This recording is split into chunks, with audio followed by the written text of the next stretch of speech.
Recently, about a week or two ago, I wouldn't say recently, but they started showing off some new kits coming out from the IBO series. And obviously the announcement that IBO will be now coming out with a second season. That's really, really good news. I was wondering why they're not doing like a full 50 episode arc. And I know they've done it in 25, 24 episode arcs, but they don't seem to like to do a full 50 episode arc like they did with Seed and Seed and Seed Destiny and Gundam Age. They didn't do it with Double O, because I know that Double O, that we had to wait a good 6 months up to a year for the next season to kick in. But that's kind of like the norm now these days. I guess maybe because the scheduling in Japan is they have that all prepared for other series that's coming out.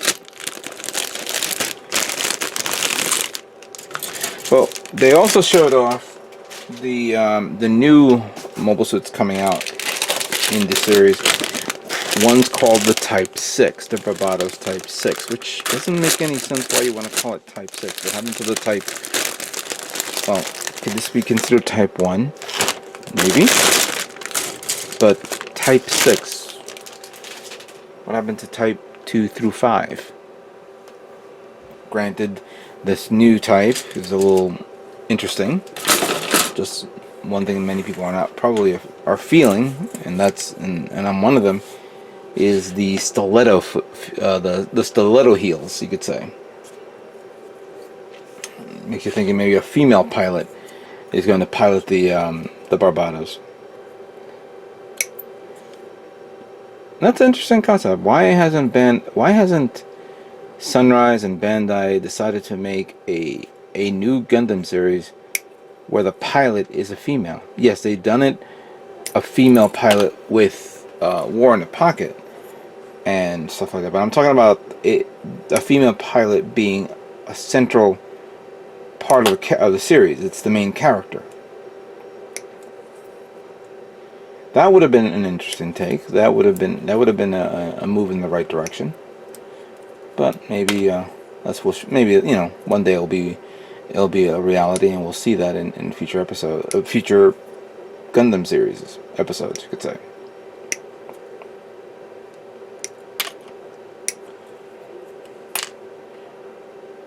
Alright, so there you go. Oh, there's more here. I'm digging these parts because I was a little I really felt a little weird and uncomfortable painting the high grade version of the back thruster part. This one, at least it's separate and I can paint it separately. And I was hoping that they wouldn't do that again, but I think I do remember when I saw the tray for this at the New York Comic-Con show, that it was like that it was all separate and stuff. Now this is actually interesting because it's a different color tone. This is more, you could say, a black color, while this is a gunmetal like color. Yeah.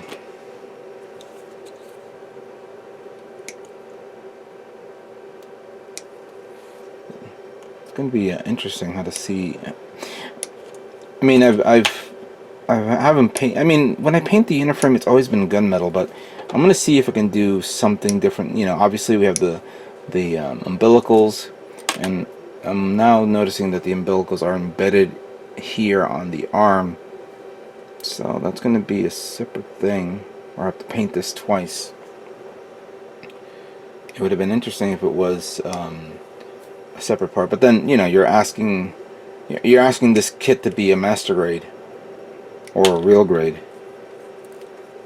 So I can understand the purpose of this, and it's an interesting move forward for them, especially now. Many people are probably customizing it and redoing it the way they want.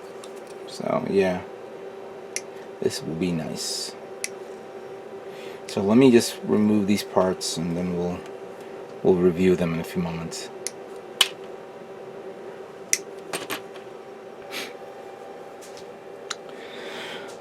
Okay, so here's all the trays that makes up the charcoal parts and the darker parts, which now I should actually let me separate them right now because they're a different color tone. But yeah, so this pretty much is all the charcoal parts right here, followed by the white parts over there for the armor, and then of course the limited amount of red, yellow, and blue colors, plus this part that represents the eyes, which why couldn't they make, you know, how can I say this, why couldn't they make it a clear green? It would have you know, be suffice for that, you know, it would have accepted it. I did see a video, no, not a video, excuse me, a picture on Facebook where somebody actually put LEDs in the head and they illuminated this, but this is a solid color, not a clear color. So I don't know what they did. Maybe they somehow put in clear parts for the eyes from another kit. That would be interesting to see that. But, you know, it is what it is. And in reality, I kind of feel comfortable with that, because for me to mask off the face so I can paint the eyes would have been a pain in the ass. So painting this in the metallic green color, which I do have, like an emerald green, should be okay for the eyes. So that is understandable. It's pretty much the same kit that I did last year. The only thing is that it's got a couple of parts here that are a little bigger now. Is it that one? No. I'll figure that's enough. Yeah, there's going to be a lot of cleaning here. Since I used my new clippers, and I made sure that I didn't damage the part. So I'm just going to use the hobby knife, slice off a little bit, and then using the sanding, you know, my sanding pad, I'm going to sand it down so it's nice and even. I can't believe I got to paint this separate again, but I'm going to try to see if I can do what I did the last time with the high grade kit. And I'm not going to use a different red color. I think I'm going to use the same red color for the feet and everything else, just to keep it consistent. Seems alright. And then here's that katana, which is bent. And the other part is there as well. I gotta clean that before I put them on. So let me just begin cleaning up, and then we're gonna move on into the assembly of the inner frame. So I'm gonna begin assembly of the inner frame. Normally I would do the inner frame immediately, but I think let me just show you the parts that represents the inner frame, because there's a lot of parts here. Specifically, since this is considered a high grade, not an RE or an MG, but a lot of parts either way. So I've already pre-assembled this part here, which is the side chest armor, the side inner chest armor, or frame, no, inner chest frame, you could say. But to assemble this on the other side, we would need this, and actually no, we need this one first. Then you have this part here. There are guides there, so you can slide it in. And before you put this one in here, I'll grab this part here, put it in like so, and then put this one in like so as well. So it looks like that. And then you want to take this part here, push it in there, and this one here goes up there like that. Let's try that again.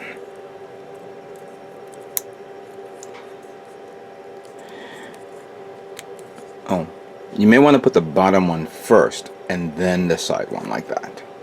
Alright, so next part would be this part here. This part that shows off the umbilicals, this has to be the back spine area. I gotta take note of some parts that I may have to pop out. So this one I'm not gonna push all the way. Just a portion of it so I can pop it out smoothly. Then we have this poly cap here. Slide in like that. And before we put those two on, we need to assemble this part.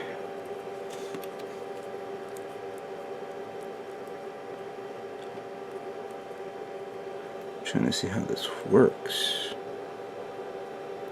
Okay, that goes there. Okay. Followed by these two. Let me shave this off a bit.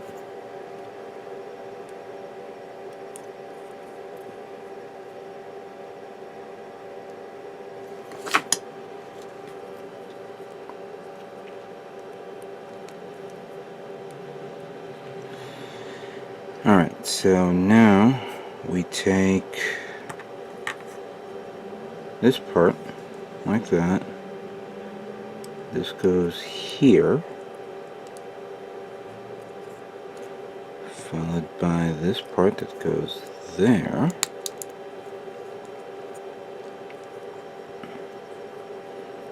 And then we close it up like so.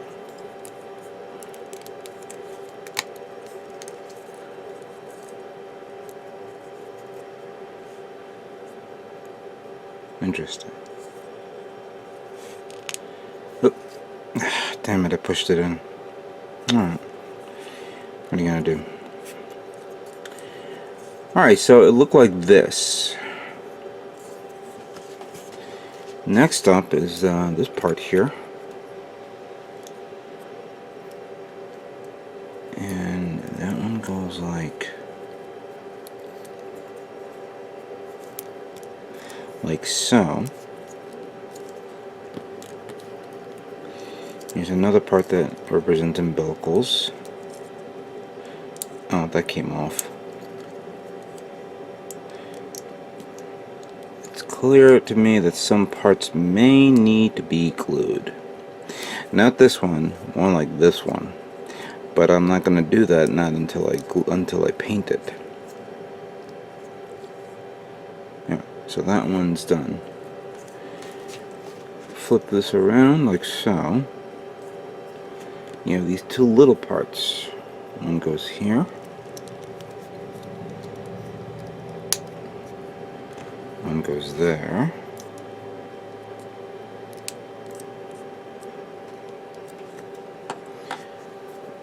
And we have these two parts.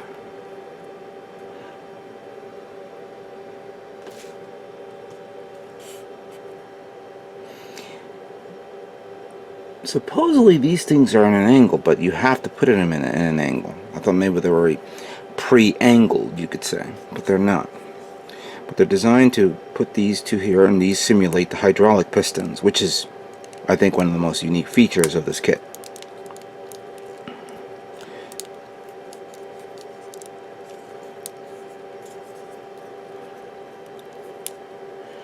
I don't know why this thing doesn't want to pop out to the sides. We have to turn it around a bit. There we go. Oh, you know why? Because I haven't bent that around. That's why. Okay. And this is supposedly the front part of the torso. Alright. So that's taken care of. Now we have these parts here, which represent the side shoulder joint. So we'll need that. We'll need this. So I make sure I'm looking at the right one. You know, this part here. It has to go here, this little notch. Then we have this poly cap.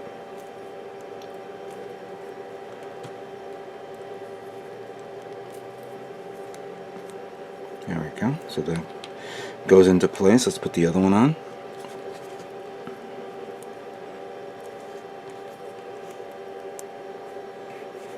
Make sure it's in the right angle. Yep.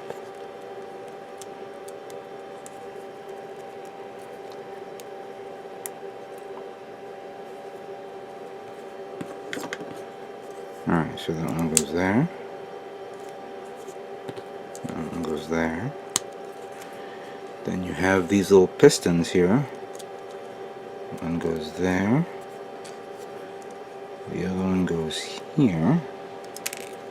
Now that will keep on falling. That's going to annoy me all day. And then the last part is this. And hold on a second.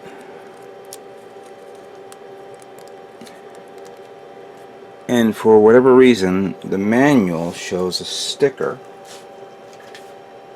which I'm assuming is this right here. So this part is painted gold. As you see, there's a sticker right there, and that's sticker number 1.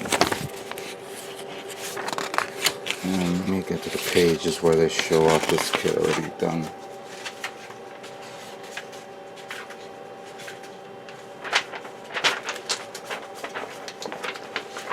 That's right, there was no color guide on this. I mean, no like picture that shows off what it looks like underneath. But oh yeah, here it is. Right here in this part, that front plate there is gold. Yeah, you don't really need it unless you want to show off the kit, you know, in some sort of docking bay or maintenance bay. But I'm not putting that on this. Of course, me painting it gold wouldn't be that, you know, wouldn't be too hard. Once I begin priming this and painting this, there are certain parts here that will definitely benefit from that. But this torso is complete. It's pretty cool. Alright, let's now move on to the next part of the build.